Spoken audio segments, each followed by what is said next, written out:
Okay, here we are then, ready for another interview. Here we've got Simon Gray, and he's going to be talking about his book, all about the Senshusei course that he did in Japan, as well as some life lessons that I'm sure he learned there. So we're going to talk mainly about that, I think, today. I finished it today, or I finished it yesterday, finished it? Sorry. Yeah, good man, good man. All done now. I smashed through it. It was a good page turner. I couldn't really put it down, to be honest. So good. Yeah, it was really good. So just for people that don't know you, then I'm sure most people in the Aikido world know you, and as well as kind of Muay Thai, Brazilian Jiu-Jitsu. Yes, you've had a really good history in the martial arts. So just for anyone that doesn't know you, do you want to give yourself a little introduction? Yeah, so my name's Simon Gray. I've had quite a long career in martial arts. Started out in martial arts probably when I was 16, Lao Kung Fu, then went into Muay Thai for probably about 25 years. I used to travel up to Manchester to train up there, had some fights, then discovered Aikido. Always been interested in Aikido in the background. Discovered Aikido. Crazy dream to go to Japan.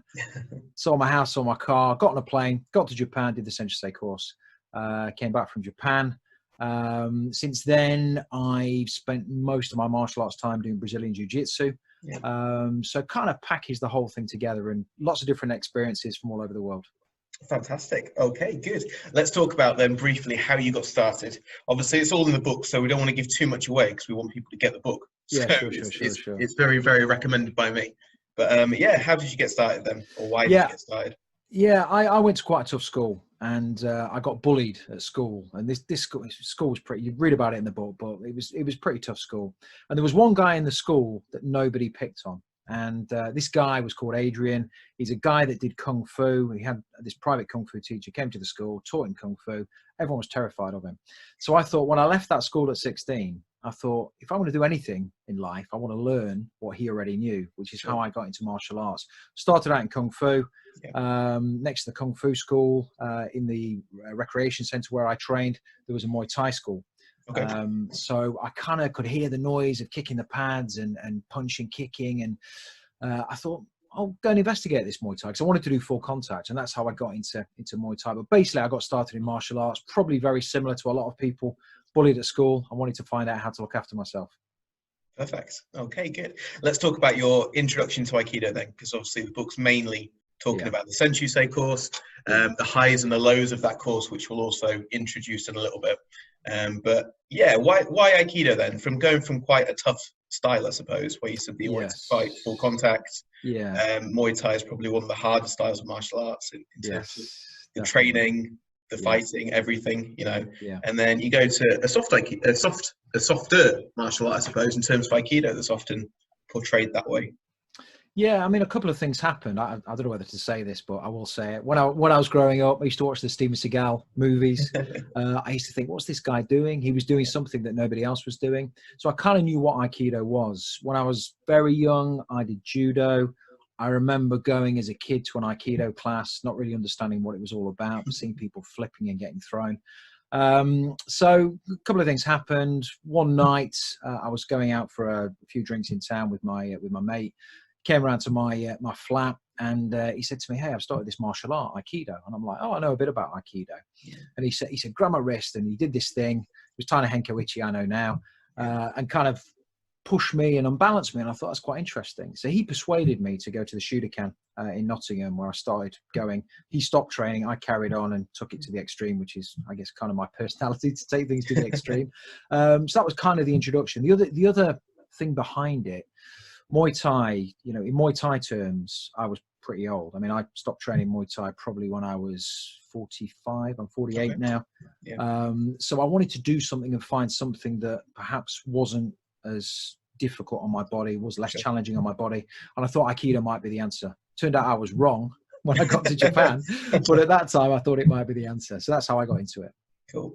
And how long did you do it in Nottingham then? Because it was under Sensei Ken then, at the Yoshinkan.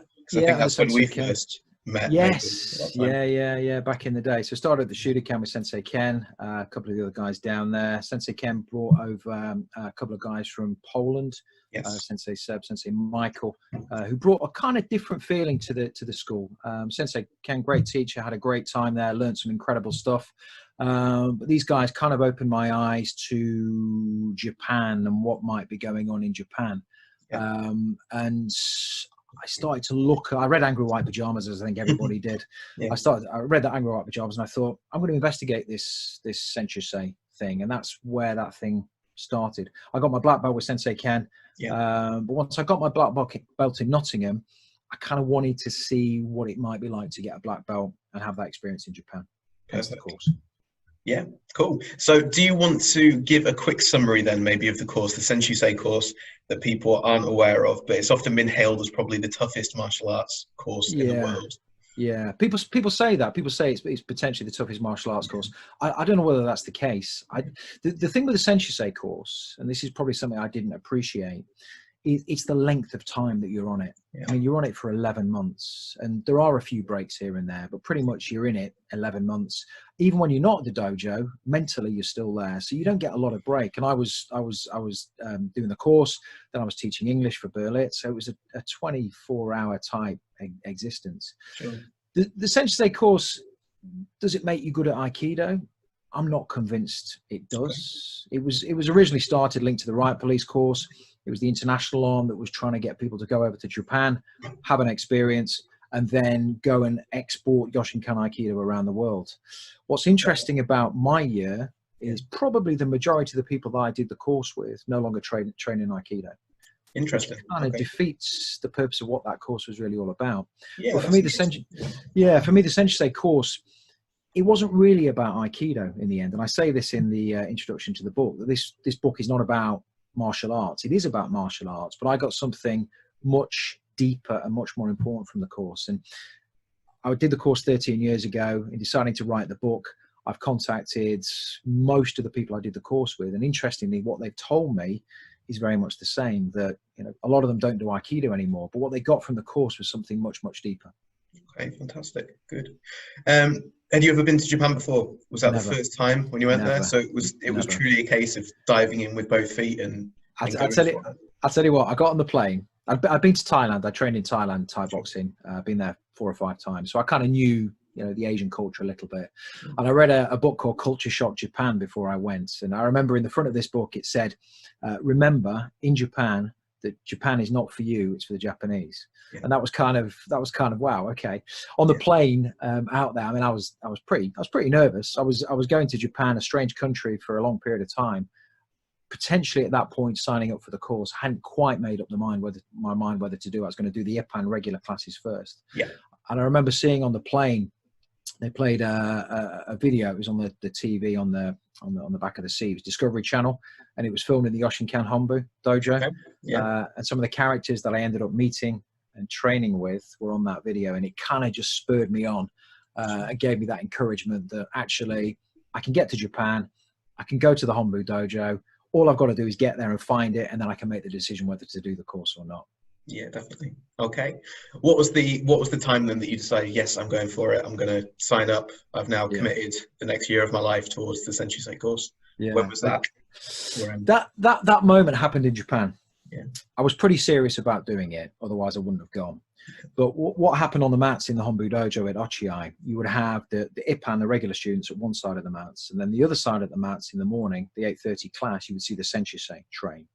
And the level of intensity, the shouting, the screaming, just the brutality of what they were doing. I was in the Ippan class, and I wasn't breaking a sweat. And I'm like, hang on, if I'm going to do Aikido, I've got to do that course, because I wasn't progressing fast enough.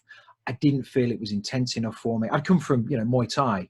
You go in the ring, you do 10 rounds on the pads. It's hard, and this didn't feel tough enough for me. So the Senshusei course, it was the thing. I read the Senshusei handbook, which they give you all this kind of list of stuff that you need to be prepared for. I'd read that before I went to Japan, and just reading that, I don't know whether, and I say this in the book, I don't know whether they wrote it to either encourage people to do the course or to dissuade them from doing the course, because some of the stuff in there, I mean, it's hilarious, some of the stuff that was in that handbook, which I share in the book. But it kind of spurred me on, and I thought, I want to see if I can do this. I want to see if I can get through 11 months of torment and come out smiling at the end. Decision was made. It was done, yeah. So you said it's 11 months of torture. It's 11 months of really hard training, of and it's designed really to, as you said, produce black belts that would then go out internationally Yes. and teach. Yeah. Yes. Correct. So Yes. it's an 11-month course. So do you think that it's possible to achieve a good level of Aikido, good enough to teach, good enough to become a black belt in that time period? Because it seems very short comparatively to, Yeah. Yeah. but the intensity of the training. So yeah, it's all about the intensity, Dan. I mean, if you take somebody who's never done Aikido and throw them into the Senshusei course, as was a couple of people on my course, at the end of 12 months, are they ready to teach Aikido? Probably not. If you take somebody who's got a black belt in Aikido, put them on the Senshusei course, at the end of the 12 months, are they a different student of Aikido, practitioner of Aikido at the end of that? Absolutely, most definitely. Because what the Yoshinkan Senshusei course gives you is rock solid foundations. And I'm a firm believer that you can look at somebody, you can walk into a dojo anywhere in the world, and you can look at somebody on the mats, and you can tell if that person has done the Senshusei course because of the detail. For example, we did one class, and it's in the book. I'll stop saying that in a minute, but it is in the book. Everything's in the book. We did a class where we had half an hour in Kamai on the right side, half an hour on the left side, and that was it for the hour's class. You know, we'd spend an hour doing, you know, Seiza and standing up, back down, all the basics. And they taught me, I can't remember which sensei told me this. I think it was Chida Sensei. So that if you have a problem with your Jiawaza, you go back to your Kion Waza. If you have a problem with your Kion Waza, you go back to your Kion Dosa. Problem with that, Kamai. Problem with that, Seiza. And I kind of got it. It's like building a house, different levels. sure. So it gives you great basics and a really strong, solid foundation. But more than the physical aspects, what the Senshusei course gives you is a mental state that can withstand a hell of a lot, both on the mat and off the mat. And that was the real takeaway for me. Do you think your training beforehand helped you in the Senshusei course, both in Muay Thai and also your background, if you already had a Shodan or a first degree black belt in Aikido? Do you think that helped, or was it kind of back to basics anyway? You know, it doesn't really matter at this point. Yeah, I mean, I think what it's, I was pretty resilient on the course. I got injured quite a lot, but I knew how to take a beating. You know, if you've done Muay Thai for a long period of time, you're used to getting kicked, punched. I knew how to take a beating. Yeah. The Aikido stuff that I'd done with Sensei Ken, you know, we had some tough classes there. So I was kind of, my body was used to used to what the hard training might look like. So I guess I was probably more prepared than some. There were a few other people on the course that had done Aikido. Yeah. So I think it helped, but it was just a whole level of intensity, more than just the actual physical shapes and the movements that you did. It was the constant screaming, the shouting. It's just a constant pressure. You know, I've not been in the army, but I imagine on day one, when you sign up for the army or whatever else. In fact, my friend on the course, Ronan, been in the military, and he told me one day, you know, it's very much like that first induction into the military where people are screaming and shouting at you. And it's that confusion that you've got to get through and push on through. And that was a different level of intensity. It was such an intense environment, such an intense place, both the country and the training. Yeah, the whole package. Perfect, good. What was a typical day like then? So obviously you had training, but you were also working to obviously fund your stay there, fund your accommodation. Correct. I was training all day. I was going to teach English at night. So typically I'd get up at 5:20 in the morning. I'd be on the train, I'd quit shower, I'd be on the train, get to the dojo for about 7. 7 o'clock, I'd be in cleaning. We'd have roll call. We'd have a morning meeting. We'd do the first 8:30 class, which was where the international instructors beat us, basically. And then we had the Japanese would teach us hour-and-a-half class, and then another hour-and-a-half class. But there was various bowing and ceremony and stuff that we had to do in between. I'd usually escape about 2 o'clock. And then at 2 o'clock, I would either go home, have a short rest, but usually I would head off to Berlitz to teach until about 10 o'clock at night, and then get the last train home. So it was a full on day. Intense schedule to keep for 11 months. Yeah. Luckily in Japan they have these internet cafes. Okay. So what I used to do sometimes, they're not internet cafes like we have. In fact, we don't think we have them here. But what I do is I'd go to these internet cafes. And I get a booth, you get this private booth. And in Japan, technology, you get this massage chair, reclining chair, and I'd go and sleep for an hour before I had to go to Berlitz. That's how I had to do it. because sometimes you didn't have time to go home. So it was full on. And that was, the dojo was Tuesday, Wednesday, Thursday, Friday, Saturday, and then Sunday and Monday. Sunday, the dojo was open Sunday, closed on Monday, and then it was back into it. But we had a whole host of other stuff that we'd have to do at the weekends. And yeah, you were never free. Put it like that. Yeah, full on.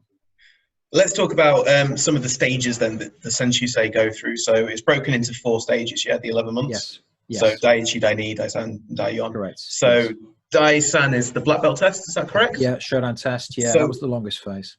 Yeah. So what was it like to be graded at the Yoshinkan Hombu Dojo in front of Kancho? Was it Inoue Kancho at that point? For Shodan, it was definitely Inoue Kancho, Chida Sensei, Chino Sensei. Talk about Chino Sensei in a minute, I think. Yeah, talk about him in a minute. Okay. When I got to Japan, I went on a Gashko, a summer camp, just a 2 or 3 day thing. This was a Nippon student. And I remember going to that and just being in total awe of seeing Chida Sensei, Inoue Kancho, Takeno Sensei was there on the mats. And I was like, wow, I'm in Japan. And this is when I wrote Matt, who's in the book, my friend, back at the Shudokan, a letter, and he decided to come and train. But another story if you want to ask me about. When you get into the Hombu environment, you kind of a bit starstruck to begin with, because you've heard about all these people, but the more you get to know them, the more you realize they're just normal people, and the more you take it for granted that you're on the mats with these people. I mean, you know, Aikido gods, really, the most famous Aikido practitioners, aside from the founder and Kancho Gozo Shioda, probably, you know, Chida Sensei, Inoue Kancho. So it was surreal, but you know, they walk around with their clipboards, very similar to how we used to do it in England, and you just forget about it. You crack on. You're so well trained that you do stuff without thinking. Yeah. And I talk a bit about this in the book, that I had to drill it into my subconscious, because under the pressure of the exam, unless you knew it deep inside, you won't be able to perform. Mm-hmm. So it was all about drilling. But the Shodan phase, Dai-san, was that was like a long haul flight with no entertainment. Let me tell you, that was like 4 or 5 months of relentless training. Technique, like mock tests. Yeah. Just relentless. And we had various embus, you know, demonstrations that we had to do. You know, they were all consuming as well. The course was about withstanding not just the pain of hard training every day, but it was about the mental ability to withstand the monotony at times, because it was just relentless over and it was quite one of the challenges in writing the book was, if I did a diary of every single day, you get bored, because there's a lot of repetition.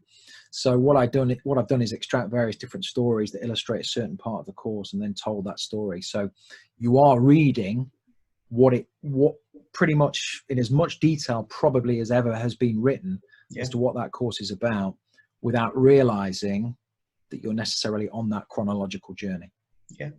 It does go into a lot of detail in the course. It does when you're writing it and you're reading it, and it feels like you're there, and you can feel the pain that you're going through. And you can feel also some of your opinions on some of the teachers that you studied under. And it's clear from the book that you respect them all, but you have more of a respect for some than you do for others, perhaps. Correct. And I think one of the reasons I've waited so long to write this book, I mean, lockdown, being locked up at home, that's been the perfect window to do this. Catalyst. That's been the catalyst, but there's probably been something delaying me doing it, because some of the stuff I write about, I know that some people are going to read and they're going to think, I don't agree with this guy, and that's fine. And what I say very much at the start of the book is, this was my experience. This was my experience at the time. It's not necessarily my view now, because what's in there is I'd train every day. I'd go home. I'd write a diary as I felt then in the moment. So it's unsanitized. It's true to how I felt. Well, to answer your question, yes, there were, for example, Chida Sensei, you know, Aikido God, I refer to him in the book as. I think he probably taught our Senshusei year 3 or 4 times in a whole year. Inoue Kancho taught us maybe once or twice. We'd see him on the mats, but we didn't see him that often. So you kind of try and emulate the teacher that you spend most time with, and that teacher was Chino Sensei. And I really liked his style of Aikido because I watched his. Yeah, just, I mean, the size of the guy and the focus of him, it was incredible. And I was lucky enough to take some of his techniques. I mean, he had a reputation for destroying his uke. I've seen that happen in the dojo. I talk about that, tell some stories about that. Definitely, you know, a very, very skilled practitioner of Aikido. I felt his technique. And for somebody that small to generate such power and to be able to control a guy like me, 85 kilos or whatever I was, probably a bit lighter then, was just incredible. So he became the style of Aikido that I wanted to have. And I think very much at the Yoshinkan, there were two schools. There was the Chida school and there was the Chino school. And I don't think, I'll talk a bit about this, I don't think there was any love lost between those two camps. But I like people who are focused. I like people who are dedicated. And there's a story, I can tell you it now if you want me to tell you. It's a bit of a sneak. I think this might be the one that I'm going to mention anyway that's in the book. You're going to mention it? Okay, I've stolen your thunder. Yeah, that's good. So as the Senshusei, we had to entertain the sensei at all of the parties. There's various different parties. I forget exactly which party it was, but one of the parties we did, I think it was before Christmas, we've got all the senseis lined up. They're eating, they're drinking, and Chino Sensei's not there. And we're like, where's Chino Sensei? We need to find him. This is not good to lose a sensei at a sensei's party.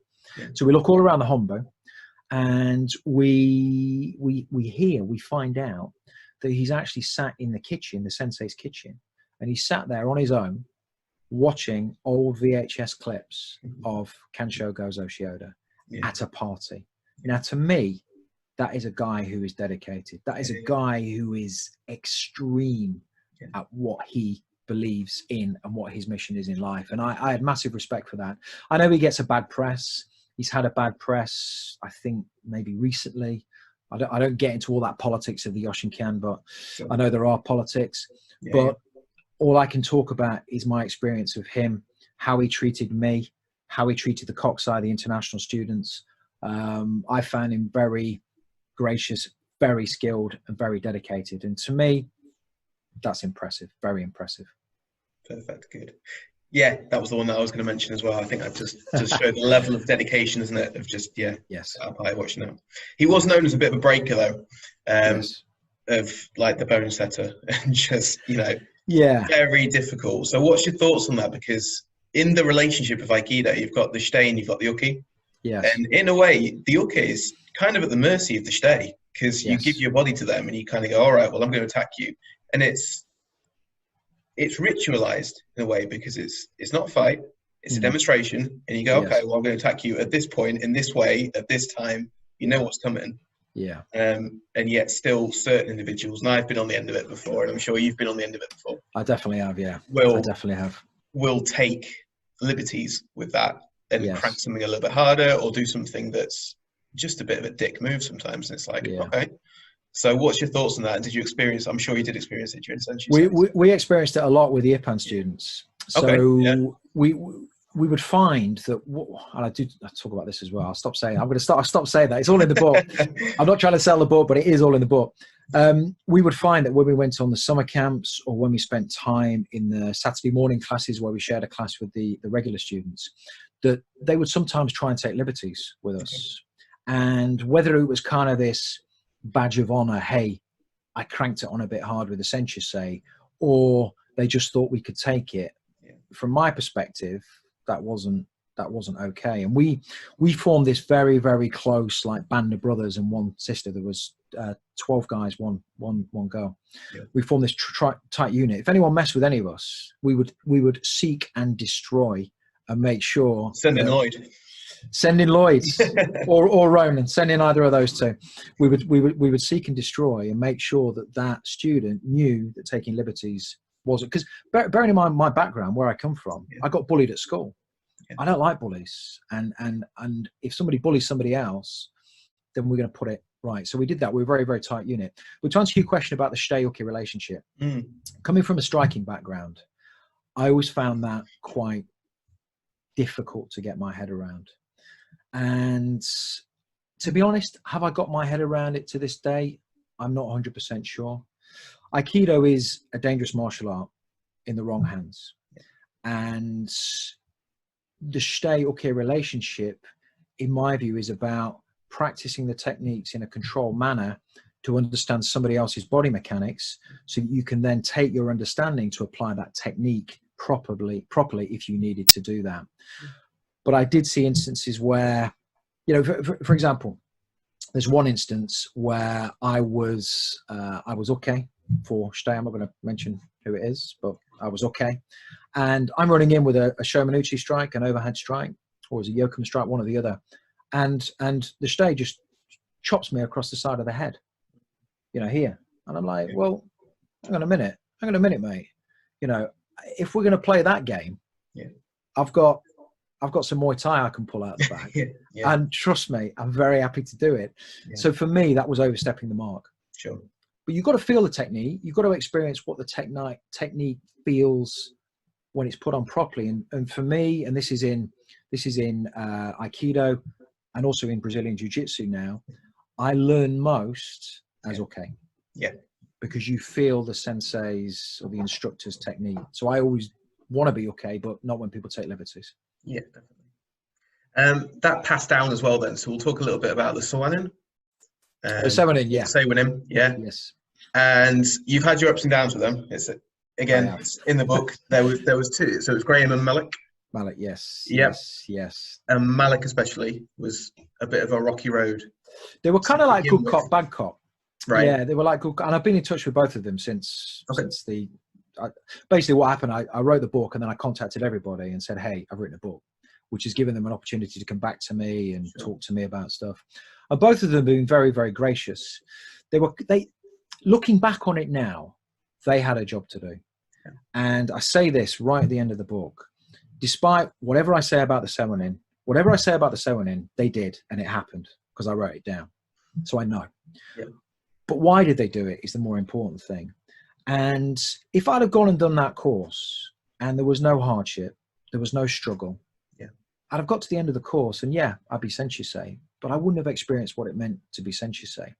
So although we had our ups and downs and they kind of changed places partway through the course, the good became bad and the bad became good to a certain extent. Sure. I have a huge amount of positive feeling towards both of them. And always will. And I probably did when I was there, but when you're in the thick of it, you don't always think that way. Sure. But they made that year, and the people I was with made that year, and they had a job to do, and they did it. I mean, they did it well. Let's just say that. They did some stupid stuff, but you know, I was learning to be a Senshusei while they were learning to be Sewanin. We're all learning. We're just at different stages of the journey. Yeah, fantastic. Let's talk about post Senshusei course then. So you stayed in Japan for a little while after. Is that correct? Yes, I did. Yeah. Why? Yeah. Was there a reason? Did you want to just see it off, or? I wanted to see what Japan was like without having to get up at 5:20 in the morning and go to the dojo. And I went and did some of the Ippan classes at the Hombu, but it wasn't quite the same. I used to turn up to the Chinos classes more often than not, but it wasn't quite the same. While I was on the course, I was doing something I shouldn't be doing, because Senshusei basically means one focus or specialist. And we were told you shouldn't train in other martial arts, but because I'd got my background in Muay Thai, I was training at Fairtex in Tokyo. I was also training at Axis Brazilian Jiu-Jitsu. So I spent most of that 3 or 4 months that I stayed doing Muay Thai and mainly Axis Jiu-Jitsu to try and improve my Jiu-Jitsu skills. But then I went to Australia. The plan was to emigrate to Australia. In fact, the plan originally was only ever to go to Japan, probably for a few months on the way to Australia. Interesting. But I got so immersed in Japanese culture and the way of life that I wanted to stay. Got to Australia, lovely country, trained under Sensei Joe for a bit down there, did some Brazilian Jiu-Jitsu down there, some Muay Thai down there. But I kind of missed home. And this is going to sound very strange, but there felt like there was a real reason to be in Japan because it was so different. When I was in Australia, it felt like, well, it looked like, apart from they got the sun, we haven't. It looked like England, except it was England at the age of 35 that my friends weren't there. and I missed them. So I ended up coming back to the UK. I can't emphasize enough and mention enough. And I talk about this in quite a lot of detail. When you do that Senshusei thing and you do it for 11 months and suddenly it stops, that void in your life that it leaves, you think while you're on the course, you want that void.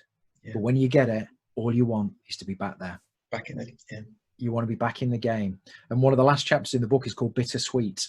Yeah. And we shouldn't talk about what's in that chapter, but it's a very moving, heartfelt chapter. And you've read it, you know what's in it. Yeah. And that was like, it makes me quite emotional thinking about that chapter for what's in it. Mm-hmm. and the things that happened and how we all went off in our different directions. Yeah.